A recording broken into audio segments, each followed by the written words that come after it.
And aside from that, isa sa mga nagustuhan ko dito is that we can use Gemini to create a digital product. And by the way, sa mga hindi familiar, yung digital products po is an intangible item na pwede nating isell online and hindi natin kailangan dyan ng physical product or inventory or even physical store. And ang best example natin dyan is yung mga Canva template, planners, yung mga Google budgeting template, basta anything na pwede nating ma-download or ma-access online is called digital product. So now going back, ayan nga, using Gemini, mas pinadali niya na yung paggawa natin ng digital product. And ayan nga rin, yung isa sa mga ipapakita ko sa inyo ngayon. So ang first na gagamitin natin dito is itong feature na deep research. So makikita natin yan dito sa tool section.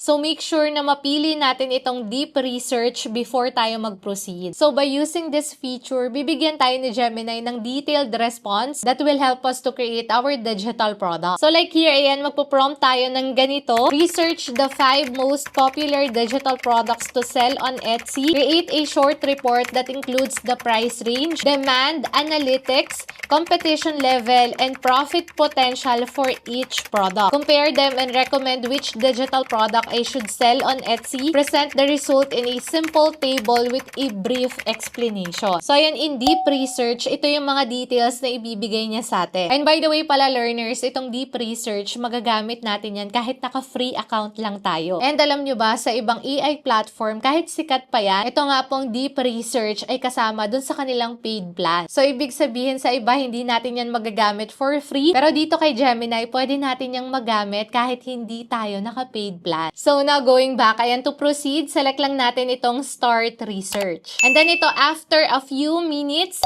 ayan, ito na yung mga detailed information regarding dun sa top digital products that we can sell on Etsy. So lahat yan from strategic analysis, comprehensive market comparison, and other relevant information regarding top digital products, nandito na yan lahat. So technically nga, lahat ng information na kailangan natin, pinrovide na sa atin ni Gemini. So Miss Rose, teka lang, kailangan ba talaga naming pag-aralan yan? Well, basically yes, kasi in selling digital products, like any other business, kailangan malaman mo muna yung niche or target market mo, as well as yung product na magagawa mo para sa kanila. So yes, you can potentially earn income here, pero hindi yan easy money kasi kailangan mo muna talagang trabahuhin yan sa umpisa bago mo ma-reach yung passive income stage. And once na na-reach mo naman yan, tuloy-tuloy naman na. And by the way pala, if you're interested in selling digital products, you can check more details in the description below, or you can just message me directly on Instagram at Pera University.